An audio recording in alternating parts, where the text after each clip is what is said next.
오늘 우리가 읽으신 요한복음 2장 13절에서 22절 말씀 통해서 성전에 대해서 성전의 개념에 대해서 잠시 말씀을 전하도록 하겠습니다.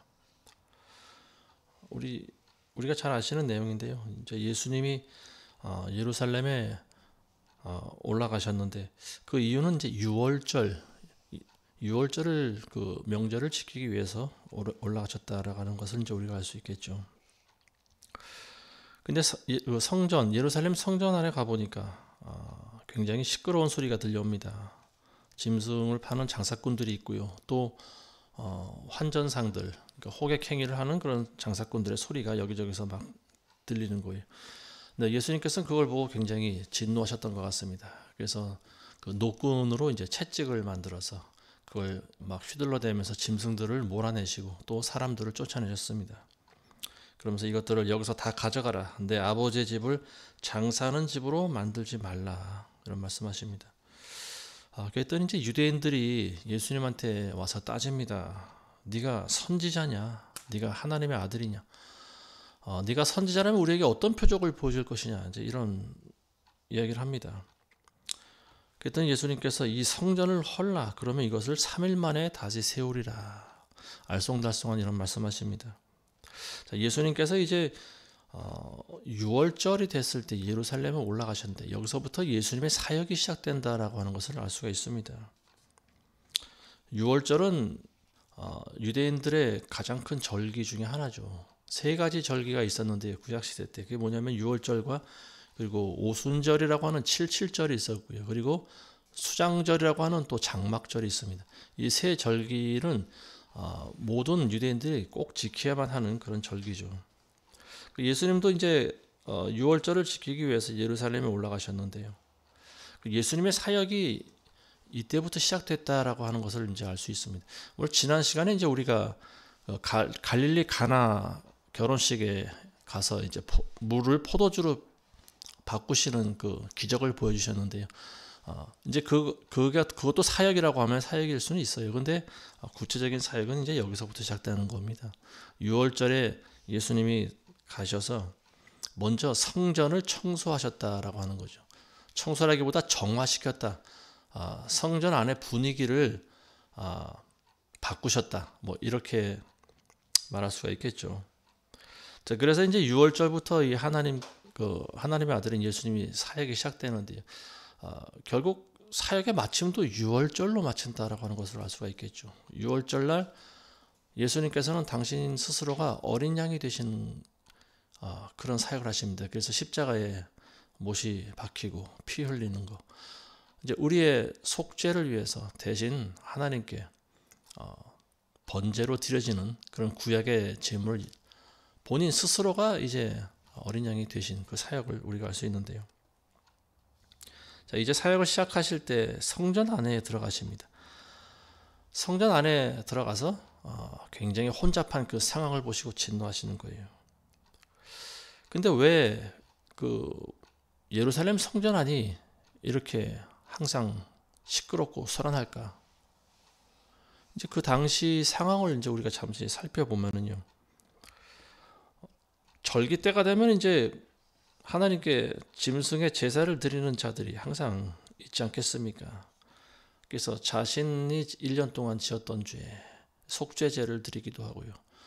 또 속건제라든지 뭐 이런 서원의 제사를 드리든지, 그러니까 하나님께 드려지는 제물은 소나 양이나 염소나, 그리고 돈이 없는 사람들은 이제 비둘기, 뭐 이런 정도로 드려지는데요. 이런 하나님께 제사를 드리기 위한 짐승을 파는 장사꾼들이 원래부터 항상 있었다라고 하는 거죠. 근데 사실은 그 안에서 장사를 하는 것이 허락이 돼서는 안 되는 거죠. 솔로몬 성전 때부터 시작하면은요, 짐승은 이제 자기가 수많은 짐승 중에서 가장 좋은 것을 골라가지고 자기가 직접 가지고 와야 되는 거예요. 근데 점점 시간이 지나면서 어떤 사람들은 종교심이 생기고 그리고 마음이 부패하기 시작하면서 장사꾼들이 생기기 시작한 거죠. 그러니까 성전 안에서도 짐승을 팔아서 이윤을 남기는 그런 장사꾼들이 있었다라고 하는 거죠. 그리고 돈 바꾸는 환전상이 왜 필요하냐? 그 당시 이제 성전 안에 들어가려면 성전세라고 하는 것을 냅니다. 그래서 20세 이상 되는 성인들은요, 반세겔이라고 하는 돈을 내야 되는 거예요. 근데 그 당시에는 이제 로마의 돈을 민간에서 사용을 했는데요. 그러니까 가이사의 얼굴이 들여져 있는 로마의 돈을 사용했는데 성전 안에서는 도량형을 사용합니다. 그러니까 도량형이라고 하는 것은 성전 안에서만 쓸 수 있는 유대인의 어떤 그 돈이었던 것 같습니다. 그러다 보니까 그 로마 돈을 가지고 있던 사람들은 성전 안에 들어가기 위해서 도량형 돈으로 그걸 바꿔야 되는 거죠. 그래서 환전상들이 필요했다라고 하는 겁니다. 그래서 예수님께서 세금에 대해서 이제 누가 질문할 때 그런 말씀하시지 않습니까? 가이사의 것은 가이사에게, 그리고 하나님의 것은 하나님께 드려라. 이게 성전 안에서 통용되던 그 세겔이 따로 있었다라고 하는 겁니다. 그리고 이 환전에 관한 것은요, 그 당시 사네드린이라고 하는 그 공회가 있습니다. 그러니까 종교인들의 집단이죠. 근데 이제 거기서 그걸 관장했습니다. 그러니까 이 환전상들과 그리고 대제사장들 이런 사람들은 절기 때만 되면은 막대한 수입을 올렸다라고 하는 거죠. 돈이 많이 들어오는 거. 왜냐하면 모든 유대인들이 다 와서 거기서 예배를 드리기 때문에 그렇습니다. 근데 정작 예수님이 그런 상태를 보고 화를 내셨다는 것에 이제 우리는 의문을 가져야 됩니다. 아니, 왜 예수님께서 그 당시 관행인데 왜 그런 것들을 보고 화를 내셨을까? 그래서 이제 우리는 하나님의 진정한 성전이 무엇인지, 그리고 왜 예수님께서 이런 행동을 하셨는지를 이제 한번 살펴보도록 하겠습니다. 먼저 성전에 대해서 살펴보면은요, 그 당시 유대인들의 성전이라고 하는 것은 총 3번 건축이 됐었죠. 첫 번째 성전은 우리가 잘 아는 솔로몬 시대 때 지어진 성전을 이야기하고 있습니다. 기원전 10세기에 지어졌던 거죠. 그래서 다윗의 아들이었던 솔로몬이 처음 지은 성전을 솔로몬 성전이라고 하고요.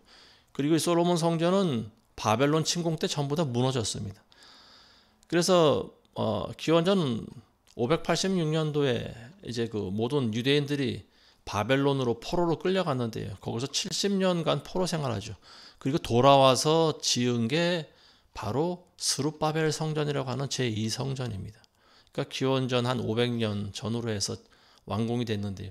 그 스룹바벨 성전이 이제 또 한 500여 년이 지나다 보니까 예수님 시대가 오니까 이제 성전이 곳곳에 보수를 해야 되는 상황입니다. 성벽이 무너지고요.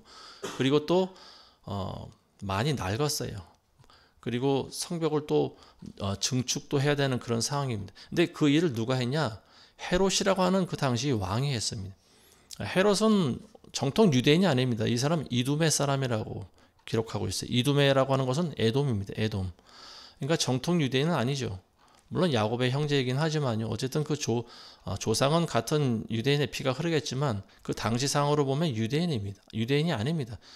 근데 이 사람이 이제 그 로마의 힘을 배경으로 해서 유대인의 왕이 된 거예요. 그러다 보니까 유대인들의 정신적인 지주 역할을 할 그 예루살렘 성전을 자기가 증축을 하게 된 겁니다. 왜냐하면 그 일을 함으로써 유대인들의 환심을 사기 위한 거죠. 나는 정통 유대인이 아니지만 유대인들의 존경을 받고 싶은 그런 마음이 이 헤롯 왕에게는 있었던 것 같습니다. 그래서 기원전 20년경에 이 스룹바벨 성전을 증축을 한 거예요. 엄격히 말하면 새로 지은 것이 아니고 그걸 보수한 겁니다. 일부는 보수하고 또 일부는 좀 늘리기도 하고 또 건물을 새로 짓기도 하고 뭐 이렇게 했겠죠. 근데 그 기간이 상당히 오래 걸렸습니다. 그래서 지금은 뭐 그 터가 남아있지, 터만 있지 뭐 그 하나도 없지 않습니까?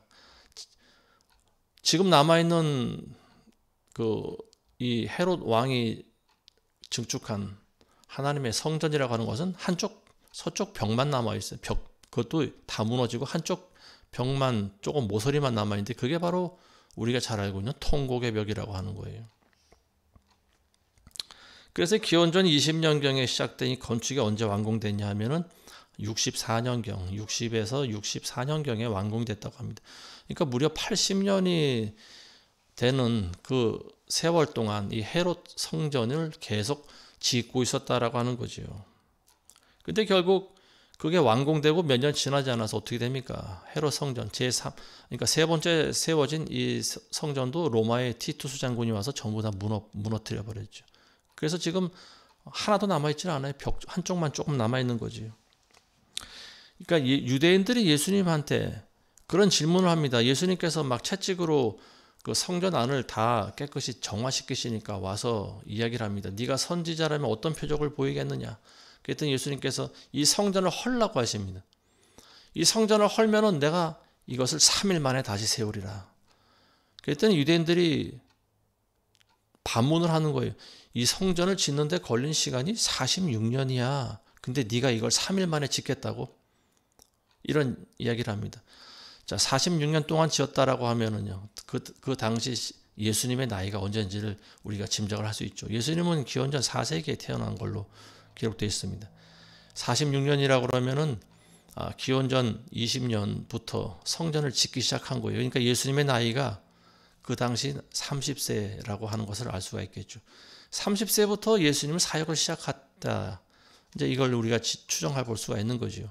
그러니까 예수님 사역할 당시 46년 동안 이 건축을 지어왔다라고 하는 거예요. 그러니까 그때도 아직 완성되지 않은 상황이었다라고 하는 거죠.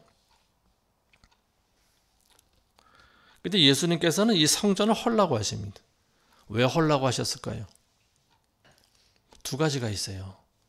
하나는 뭐냐면 이 성전이 하나님의 성전이 아니라고 하는 거예요. 그래서 결국은 이게 다 무너지지 않습니까? 이방인의 손에 의해서 이 성전이 다 무너지는 거죠.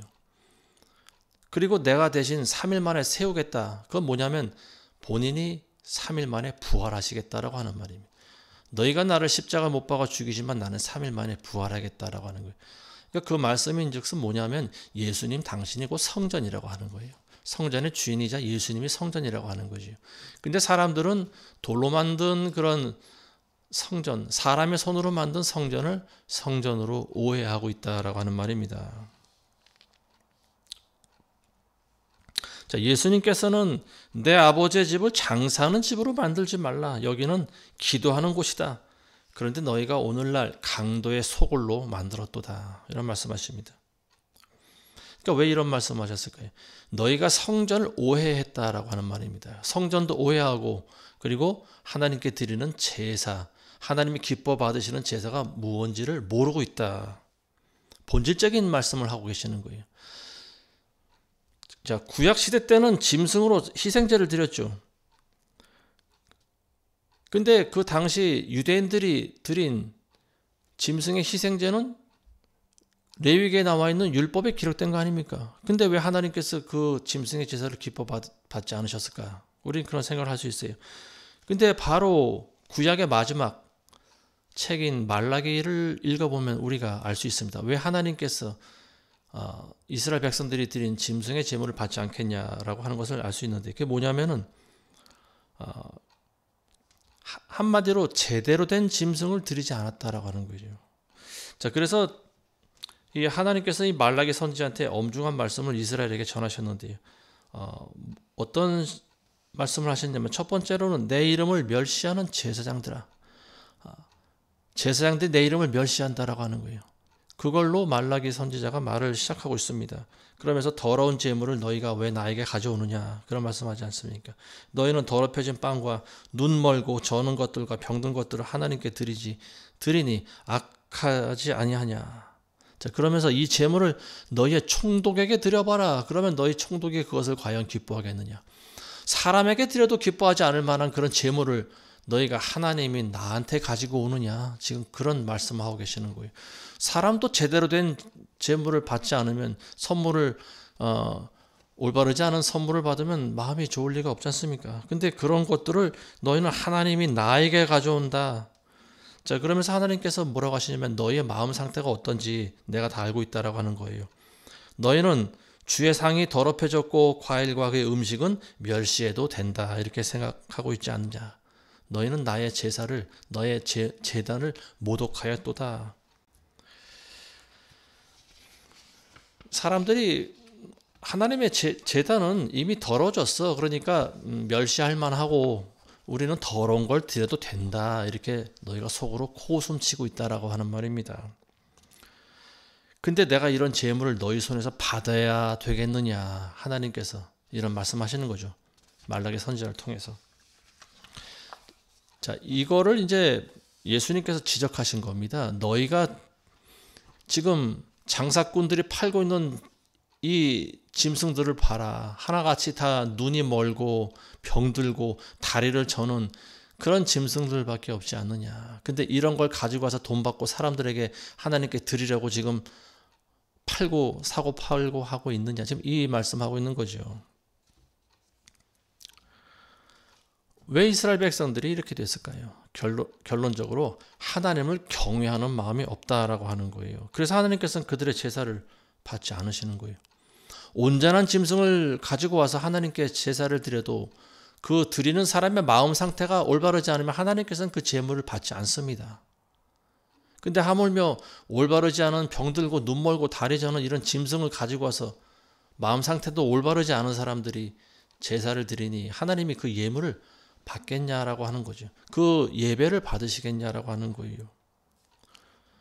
예를 들면 우리 자식들이 와서 부모를 보러 올 때 선물이라고 가져왔는데 생선을 가지고 왔어요. 근데 생선은 조금만 시간이 지나면 금방 상하지 않습니까? 근데 몇 날이 됐는지 며칠이 지났는지 한 두루미를 가져왔는데 생선이 다 썩었어요. 생선 썩는 냄새 얼마나 지독합니까? 근데 그걸 선물이라고 가서 부모에게 줄 때 부모가 그걸 기뻐 받을 수가 있겠냐라고 하는 거예요. 이것과 똑같은 거예요. 모든 사람의 마음이 다 똑같습니다. 누구에겐가 어떤 우리가 선물이나 예물을 받을 때는 온전한 걸 받기 원합니다. 사람도 그렇건데 하물며 우리를 지으신 창조주 하나님께서는 온전한 제물을 받기 원하신다라고 하는 거죠. 그래서 예수님께서는 내 아버지의 집을 장사하는 집으로 만들지 말라 이런 말씀하시는 거예요. 너희가 더 이상 이런 더러운 제물을 가져오지 말라는 거예요. 하나님께서 받으시는 제사는 너희 마음, 너희의 중심을 받으신다라고 하는 거죠. 자, 이제 성전의 개념을 이제 우리 잠시 설명을 하자면요. 예수님의 제자들이 예수님한테 나와서 성전을 가리키면서 그걸 보여드리려고 자랑하듯이 성전을 가리키면서 저것이 얼마나 아름다운 돌과 헌물로 꾸민 건지 아십니까? 하고 예수님에게 이야기를 했어요. 그때 예수님께서 그걸 보지도 않고 그렇게 말씀하십니다. 너희가 보고 있는 것들 그 날이 오면 돌 위에 돌 하나도 무너지지 않고 다 무너지리라. 우리 인간의 성전 개념과 하나님의 성전은 다르다라고 하는 거죠. 그리고 예수님이 말씀하신 것과 같이 사람의 손으로 만든 것은 결국 다 무너지게 되어 있다라고 하는 거예요. 사람의 손으로 만든 것은 우리 인간들의 종교심을 말하고 있습니다. 우리가 가지고 있는 헛된 종교심 이것들은 하나님 앞에서 무너져야 된다라고 하는 말입니다. 그리고 세워져야 되는 것은 뭐냐? 예수 그리스도. 진정한 예수님을 통한 신앙인으로 우리가 거듭나야지 우리가 천국에 들어갈 수 있다라고 하는 거예요. 사람은 눈에 보이는 걸 성전이라고 믿고 싶어 하는 것 같습니다. 근데 진정한 하나님의 성전은 눈에 보이는 것이 아니죠. 사도 바울이 여기에 대해서 고린도전서 3장에 잘 이야기하고 있습니다. 너희가 하나님의 성전인 것과 하나님의 영이 너희 안에 거하시는 것을 알지 못하느냐. 만일 누구든지 하나님의 성전을 더럽히면 하나님께서도 그 사람을 멸하시리라. 이는 하나님의 성전은 거룩하며 너희는 그 성전이기 때문이라. 너희가 그 성전이라고 그랬어요. 우리의 몸이 하나님의 성전이라고 지금 이야기하고 있는 겁니다. 또 고린도후서 6장에도 보면요. 하나님의 성전과 우상들이 어찌 일치되겠느냐. 이는 너희가 살아계신 하나님의 성전이라. 하나님께서도 말씀하시기를 내가 그들 가운데서 살 것이며 그들 가운데서 다닐 것이라. 나는 그들의 하나님이 되고 그들은 나의 백성이 되리라. 하나님의 성전과 우상이 어찌 일치되겠느냐. 여기서 말하고 있는 우상은 뭐냐면 어떤 신들을 깎아서 모양을 만들어 놓은 그런 우상도 있지만요. 건물을 이야기하는 거예요. 사람의 손으로 만든 건물과 하나님의 성전이 어찌 같겠냐라고 하는 거죠. 그러면서 너희가 하나님의 성전이라고 바울이 다시 강조하고 있습니다. 우리 인간의 몸, 하나님의 영이 거하시는 우리의 몸이야말로 진정한 하나님의 성전이라고 하는 거예요. 그래서 하나님께서는 여기서 너희 안에서 내가 다니고 내가 너희 하나님이 될 것이다. 그리고 내가 너희 안에서 살 것이다 라고 하는 거예요. 그리고 그 일이 오순절날 이루어졌지 않습니까? 하나님의 성령이 우리 안에 임하시면서 우리는 하나님과 같이 동행할 수가 있게 됐지 않습니까? 하나님과 같이 먹고 마시며 하나님과 같이 교제하는 놀라운 기적이 바로 우리 안에 성전이 이루어지면서 생긴 거죠. 하나님의 성전은 바로 우리 몸이라고 하는 거죠. 과거에 하나님의 성령은 이스라엘의 그 장막 안에 거하셨어요. 그렇지만 지금은 우리 안에 거하십니다. 그래서 오늘날 성전이라고 하면은요, 바로 우리 몸인 거예요. 우리 몸이 바로 하나님의 성전인 거예요. 그리고 하나님의 성전들, 하나님의 영이 임한 사람들끼리 모인 곳이 바로 교회가 되는 겁니다. 그런 사람들의 교제가 바로 교회라고 하는 거예요. 이걸 우리가 에클레시아라고 합니다. 그런데 사람들은 지금도 완고한 생각을 가지고 있는 사람들이 있어요. 구약의 구습을 지금도 그대로 가져오고 있는 사람들이 있는 것 같습니다. 교회 건물을 지금도 하나님의 성전이라고 부르는 그런 교회가 있는 것 같아요. 그런데 이런 교회들의 특징은 보면 꼭 어떤 성전 건축 헌금이라고 하는 그런 봉투가 있습니다. 그러니까 사람들은 건축 헌금을 거기다 집어넣고 이제 내는데 결국은 이제 이 지금보다 더 크고 화려한 교회를 짓자라고 하는 거죠. 근데 많은 목사들이 성전 건축에 몰두합니다. 거기 집착을 하고 있어요.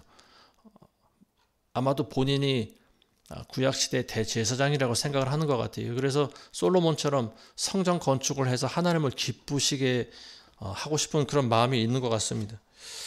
근데 하나님께서는 분명히 말씀하지 않습니까? 사람의 손으로 지은 것이 성전이 아니라고 말하고 있지 않습니까? 근데 많은 목사들이 크고 화려한 성전을 져야 사람들이 더 많이 온다. 더 전도가 잘 된다. 이렇게 생각을 하고 있는 거죠. 많은 목사들이 그런 생각을 가지고 있는데 어떤 제가 알고 있는 목사도 지금 그런 일을 하고 있는 것 같습니다. 성전이 있어요. 근데 그 교회가 5,000명 이상 나오던 출석하던 큰 교회였습니다. 근데 코로나 이후로 절반도 안 나오는 걸로 알고 있어요. 근데 작년인가 언제부턴가 하여튼 성전을 건축한다. 그들의 말에 의하면 성전 건축을 시작했다라고 하는 소리가 들려왔습니다. 교회 앞마당에다가 주차장이 넓게 있었는데 거기다가 이제 더 크고 화려한 교회를 짓는다라고 하는 거.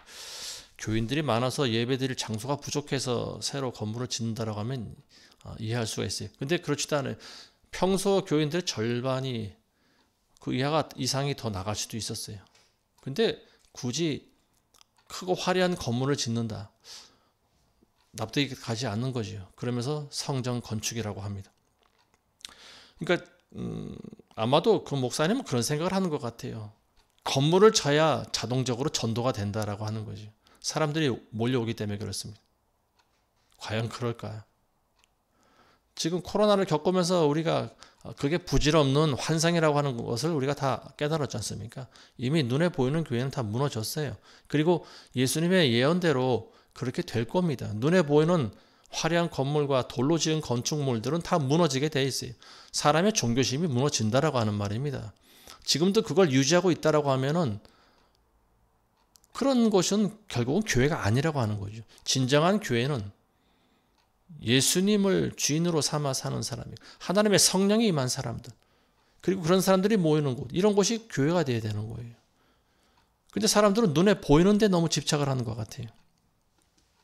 뭔가 그럴듯해 보인다라고 하는 거죠. 어쨌든 건물을 하나님의 성전이라고 부른다라고 하는 그런 발상 자체가 잘못됐다라고 하는 거예요. 이런 사람들에게 주시는 하나님의 말씀이 있어요. 사도행전 17장 24절에 보면요.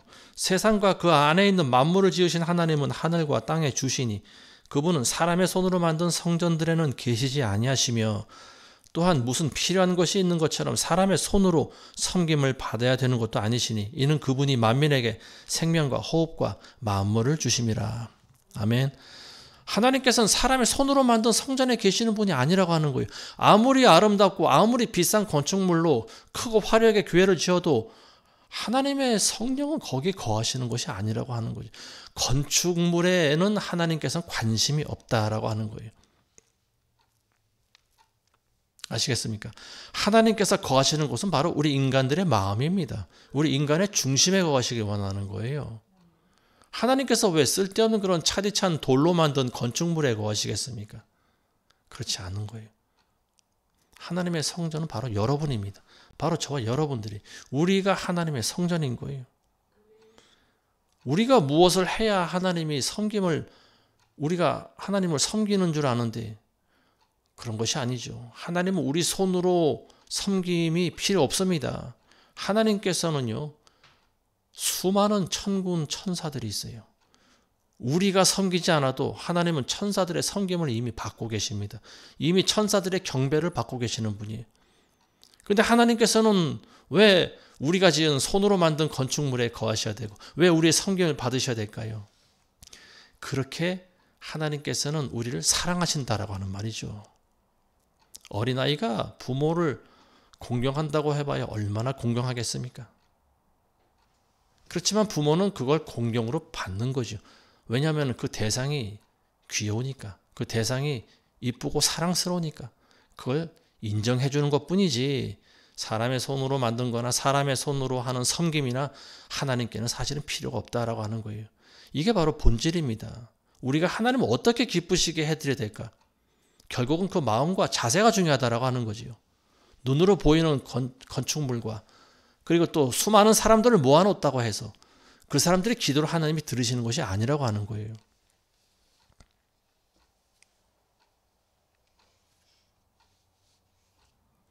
오늘날 건물을 하나님의 성전이라고 여기는 많은 교회들이 있는데요. 사실은 그런 교회는 예수님의 말씀처럼 되어버렸습니다. 장사꾼들의 소굴이 되었다라고 하는 거예요. 근데 장사꾼들의 소굴 뿐만이 아니죠. 마태복음과 누가복음에는요, 장사꾼들의 소굴 대신 다른 말을 쓰고 있는데 강도의 소굴이다. 한층 더 나아가서 강도의 소굴이다. 이렇게 말을 하고 있습니다. 이 사람들이 모두 결국은 장사꾼들이나 강도나 제사장들과 연관이 되어 있다라고 하는 거죠. 강도가 어떻게 거룩한 제사장과 연결이 되어 있을까요? 이게 무슨 소리인가 할 수도 있지만요. 그렇지만 제사장의 허락 없이 성전 안에 누가 들어올 수 있습니까? 어떻게 장사치와 환전상들이 그 안에 들어올 수 있어요? 제사장이 허락을 했기 때문에 가능한 일이죠. 결국은 그들이 서로 결탁을 하고 있다라고 하는 거예요. 더 나아가서는 장사꾼들도 허용하지만 더 나아가서는 성전 안에서 하나님을 모신다고 하는 대제사장과 다른 많은 제사장들이 강도가 되어 있다라고 하는 말입니다. 제 말이 지나친지도 모르겠어요. 목사가 그럼 전부 강도냐 이렇게 반문할 수도 있겠지만 물론 다는 아니죠. 다 그렇지는 않았지만 일부 그런 교회가 있다라고 하는 거예요. 장사꾼들이라고 하는 것이 꼭 사업만 하는 사람들은 아니죠. 장사해서 이윤만 남기는 건 아니죠. 결국은 그 안에 있는 제사장들과 오늘날 목사들과 같이 결탁을 함으로써 같이 협력해서 교회의 모습이 예수님 보실 때 장사꾼의 소굴과 강도의 소굴처럼 되어버렸다라고 하는 말입니다. 자, 첫 번째로 왜 강도의 소굴이냐? 하나님의 말씀을 제대로 가르치지 않고 잘못된 교리를 가르치기 때문에 강도의 소굴이라고 하는 거예요. 인간의 전통과 교리를 하나님보다 더 중요하게 가르치는 거 아니겠습니까? 우리가 따라가야 될 교리는요, 예수님의 말씀입니다. 그리고 성경에 기록되어 있는 모든 하나님의 말씀이에요. 근데 그거보다 더 인간의 전통과 인간이 만든 교리를 중요시하면 안 된다라고 하는 거죠. 가장 대표적인 예는 캐톨릭 교회 같은데 그렇게 가르치지 않습니까? 캐톨릭 교인들 성경을 펴놓고 하나님 말씀의 어떤 그런 것을 가르친다라기보다는 가르치는 자가 전하는 교리를 배웁니다. 그러니까 교리를 먼저 배우는 거예요. 그리고 그 교리라고 하는 것이 얼토당토하는 교리가 많이 있습니다. 마리아가 마리아가 승천을 했느니 이런 말도 안 되는,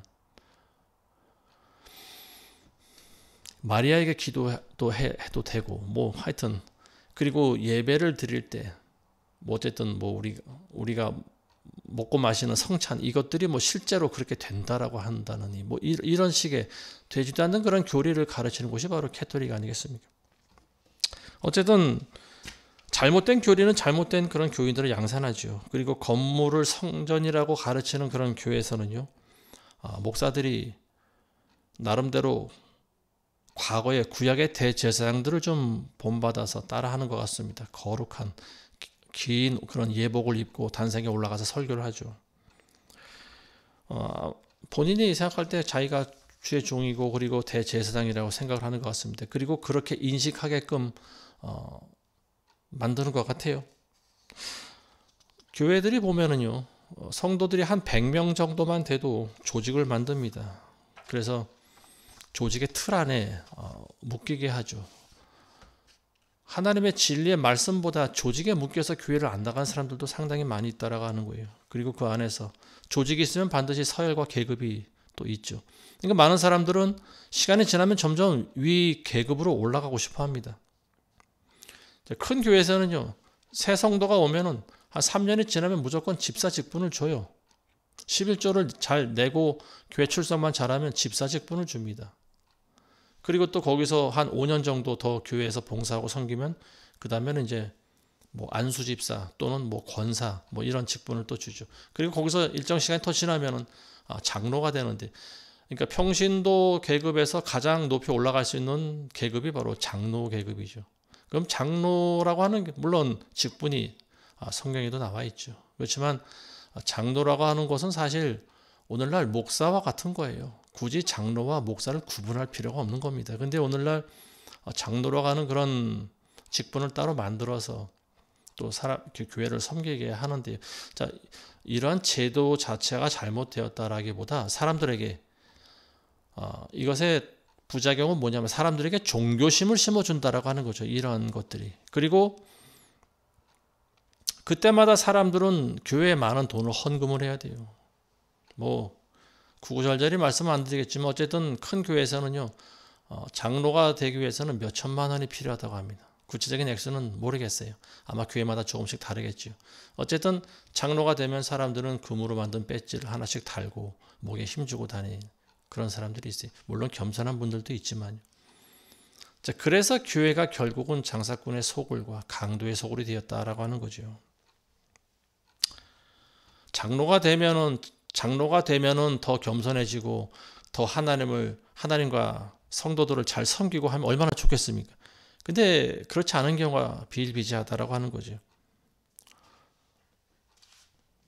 장로님쯤 됐으면은 뭔가 세상과 담을 쌓고 세상과 구별된 삶을 살아야 되는데, 교회에서는 그렇게 그럴듯하게 행동을 하지만 세상에 나가서 살아가는 것을 들여다보면은요, 세상 사람들보다 못한 사람들이 굉장히 많아요. 뭐 실제로 저는 그런 경우도 많이 보았고요. 음식점에서 소주잔을 기울이면서 사람들과 같이 있는 그런 장로님들도 제가 몇 번 봤습니다. 세상 사람들과 다를 바가 하나도 없어요. 욕하고 술 먹고 술 좋아하고 사업을 하기 때문에 어쩔 수 없다라고 하는 거죠. 뭐 우리가 그 사람의 일거수일투족을 다 알 수는 없겠지만 한 단면만 봤을 때 이러한 일들 상당수 많이 보인다라고 하는 거예요. 실제로 그리고 교회를 상대로 또 사업을 하는 사람들도 많이 있죠. 큰 교회를 다니는 많은 사람들이 교회를 상대로 돈벌이를 합니다.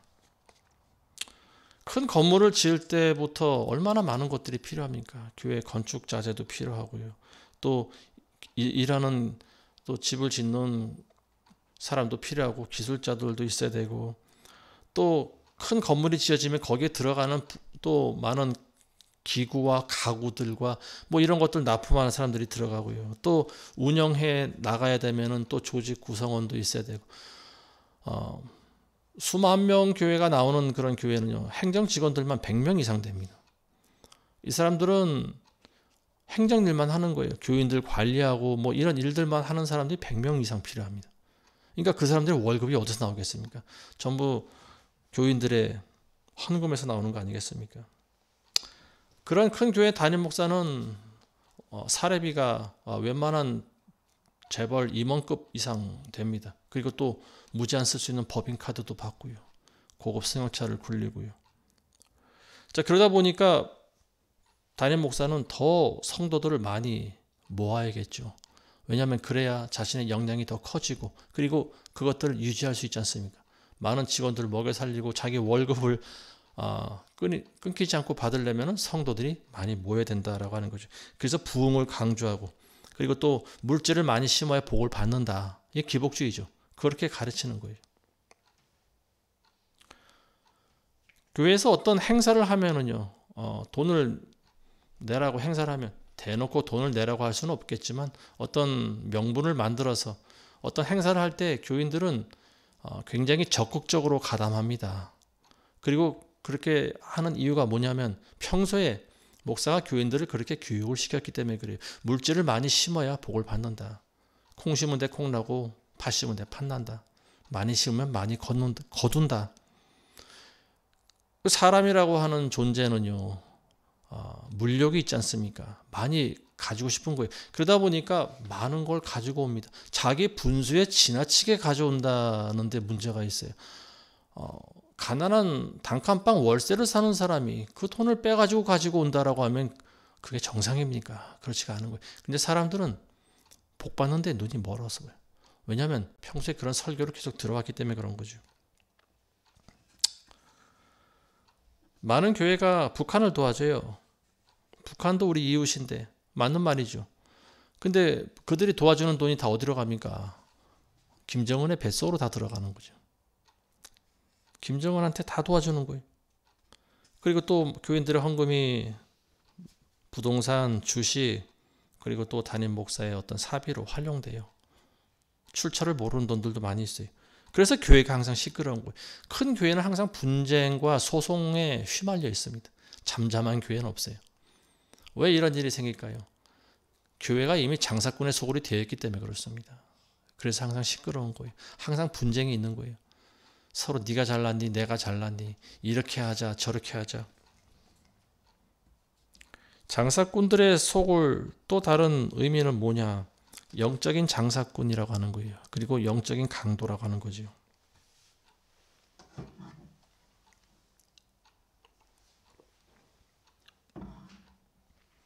큰 교회 안에는요 각종 이단들이 들어와 있습니다. 그 이단들은 그 안에 있는 성도들을 미혹시켜서 밖으로 빼가는 일을 해요. 마치 그 이리 때와도 같은 거죠. 양무리들이 몰려 있을 때 이리가 몰래 와서 맨 구석에 있는 양, 소외되어 있는 양을 물고 가는 거예요. 교회 안에 이런 일들이 많이 있어요. 우리 교회 안에서도 그런 일이 예전에 많이 있었습니다. 항상 그 뭡니까? 하나님의 말씀에 집중하지 못하고 어떤 현상에 몰두하고 있는 사람들이 있어요. 이런 사람들은 누가 어떤 솔깃한 이야기를 하면 그냥 끌려나가요. 아, 여기가 아닌가 보다. 저리 가야겠구나. 그런 사람들이 굉장히 많아요. 자, 이런 사람들을 영적인 사냥꾼이라고 합니다. 영적인 장사꾼들이나 마찬가지인 거죠. 큰 교회 안에는 또 온갖 사람들이 다 몰려드는데요. 투표 때만 되면 정치인들이 또 몰려오죠. 그리고 또 그 정치인들을 또 지지하는 많은 표밭이 교회 안에 성도들 가운데 많이 있습니다. 그러니까 이제 뭐 특정 어떤 지역세라든지 뭐 이런 경향을 나타내는 그런 교회가 많이 있는데요. 70년대에 이미 북한에서는 김일성 교시가 내려왔습니다. 그때 그 교시 중에 하나가 뭐냐면은 남한의 교회를 접수하라고 하는 그런 교시가 내려왔다고 합니다. 그러니까 그때 큰 교회 안에 침투한 간첩들이 상당히 많이 있다라고 하는 거예요. 자, 이 사람들이 전부 다 영적인 강도들이나 마찬가지인 거예요. 하나님의 진리의 말씀보다는 외적인 것들에 더 치중하게 만들어버리는 거예요. 그래서 교회 안에서 항상 분열과 선동을 하죠. 많은 사람들은 어떤 정치적으로 이슈를 만들어서 어떤 한 특정 정당이나 집단을 추종하게 만들고요. 그러한 행동을 하게 합니다. 그래서 간첩이 많은 교회에서는요. 아무래도 북한에 대해서 친북적인 그런 행태를 보이게 돼 있겠죠. 그리고 이런 사람들이 하고 있는 일은 또 악한 일이 무엇이냐? 배교를 하게 만든다라고 하는 거예요. 그래서 이런 간첩들 또는 간첩에 의해서 영향을 받은 사람들이 많은 교회는요, WCC에 가입이 되어 있습니다. 거의 다 WCC에 가입이 되어 있어요. 그래서 결국은 이게 뭡니까? 제1계명과 2계명을 거부하게 만드는 거잖아요. 그래서 배교하게 만든 거고. 그리고 오늘날 동성애도 찬성하게 만들고, 또 이 포괄적 차별금지법 같은 거, 이런 것들도 또 찬성하게 만들고 그러는 거죠.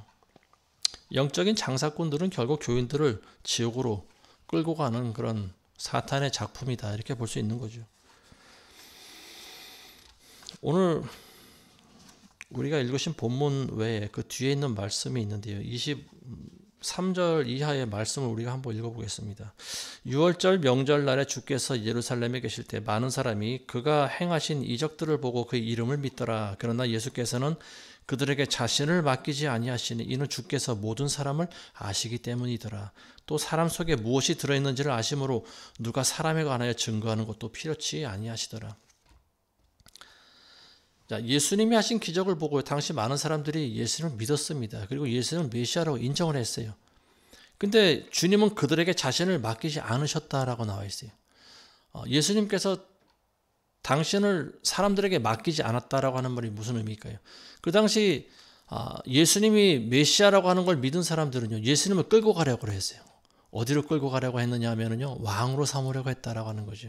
그래서 공회에 가서 이 사람이 메시아이니 왕관을 만들어 씌우고 로마를 대적하게 하자, 유대인의 왕으로 삼자.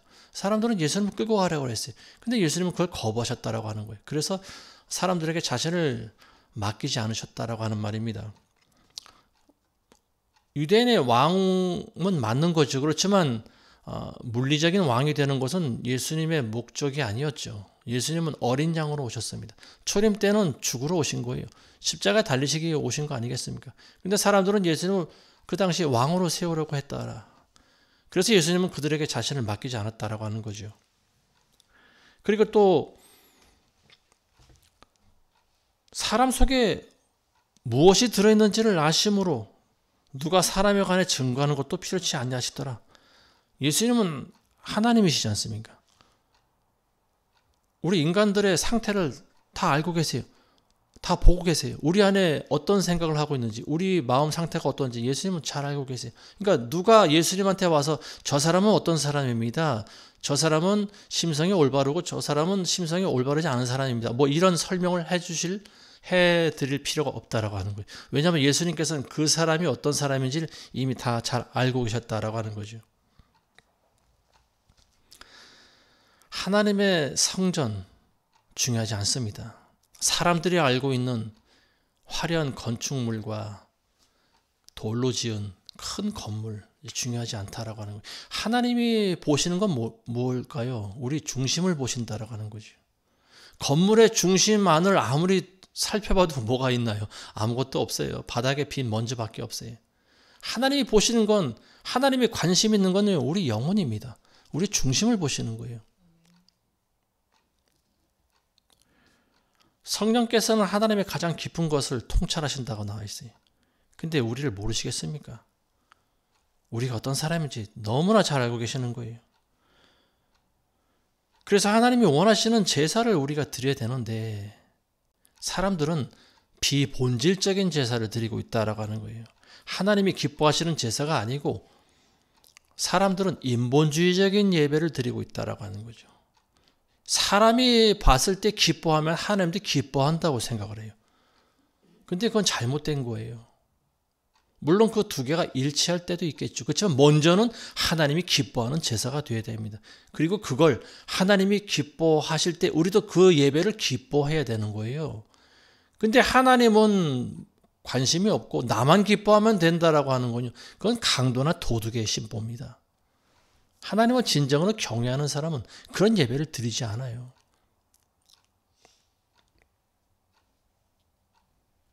사도행전에 나와 있는 말씀과 같이 하나님께서는 사람의 손으로 만든 성전에 거하지 않습니다.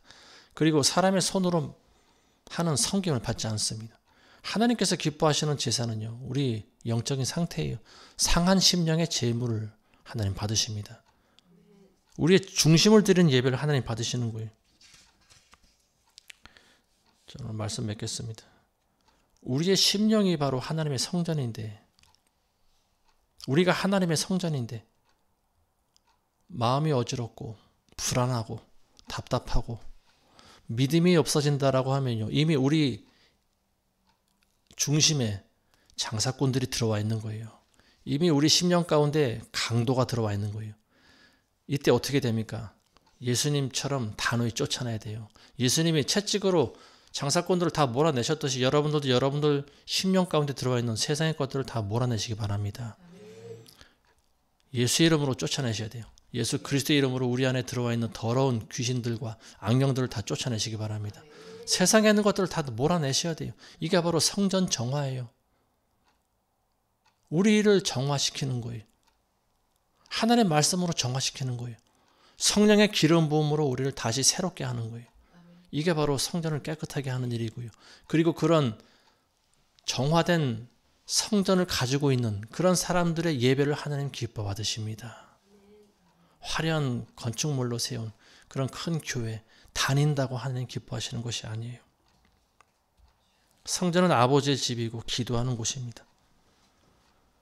에클레시아라고 하는 단어 아까도 말씀드렸지만 거룩한 사람들의 모임과 교제를 말합니다. 그리고 이거는 세상 밖으로 불러냄을 입은 사람들이 모임을 이야기하는 거예요.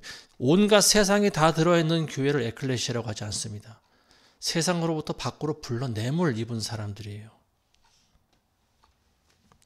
이 말씀 듣는 모두는 진정한 하나님을 예배하는 그런 에클레시아가 되기를 주의 이름으로 축원합니다. 기도하겠습니다. 하나님 아버지, 오늘도 우리 예배를 받아 주시옵소서. 우리가 비록 화려한 건물과 큰 교회는 가지고 있지 못하지만, 그러나 우리는 건물이 교회 성전이 아니고 하나님께서 우리를 성전 삼으신 줄 믿습니다. 그리고 우리의 또한 만남과 교제를 하나님이 교회라고 인정하신 줄 믿사오니, 주님, 이 마지막 때 우리가 눈에 보이는 그런 종교심에 빠지지 않게 하시고 인본주의적인 예배를 지향하지 않게 하시고 오직 상한 심령의 그런 제사를, 우리의 중심을 드릴 수 있는 그런 진정한 그리스도인들 되게 도와주옵소서. 예수님의 이름으로 기도합니다. 아멘.